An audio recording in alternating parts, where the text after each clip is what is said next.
aí, pessoal, mais uma vez aqui no QG Resolve. Eu sou Clara Catanho, língua portuguesa, e trouxe hoje uma questão sobre variação linguística, para que a gente possa refletir um pouquinho muito mais sobre norma padrão, né, e sobre as normas, a multiplicidade aí das normas que existem, né, não estabelecidas pela gramática, mas que nós sabemos que existem em todas as línguas, tá bom? Então, vamos à questão, logo de início, é do Enem 2011, e aí nós temos: há certos usos consagrados na fala e até mesmo na escrita que, a depender do extrato social e do nível de escolaridade do falante, são, sem dúvida, previsíveis. Então, há certos usos consagrados, tanto na fala quanto na escrita, que, a depender do extrato social e do nível de escolaridade do falante, são o que, gente? Previsíveis. E aí ela continua,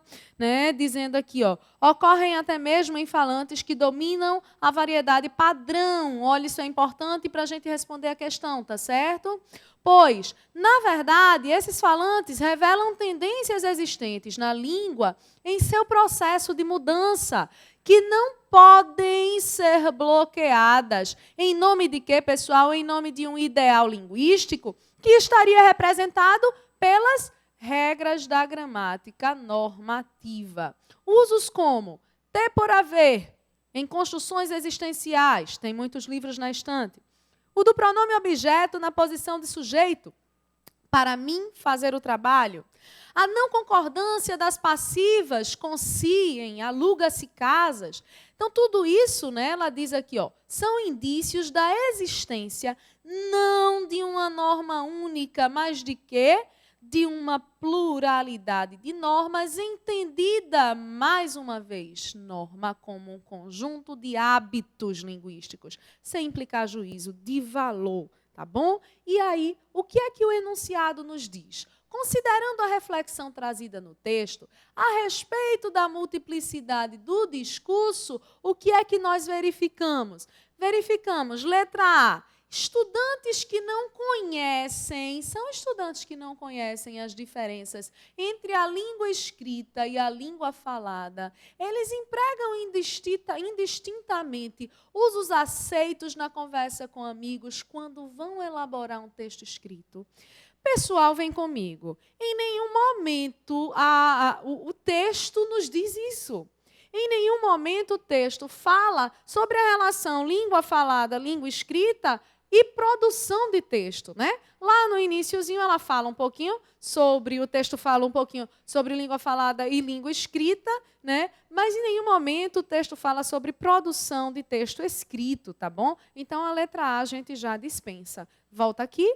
Lá no material, a letra A é dispensada, a letra B. Falantes que dominam a variedade padrão do português do Brasil demonstram usos que confirmam a diferença entre a norma idealizada e a efetivamente praticada, mesmo por falantes mais escolarizados, né? Vamos deixar essa aqui, porque essa está bem, a tendência é que essa seja a correta, mas vamos dar uma olhada nas outras. Moradores de diversas regiões do país que enfrentam dificuldades ao se expressarem na escrita, eles revelam a constante modificação das regras de emprego de pronomes e os casos especiais de concordância.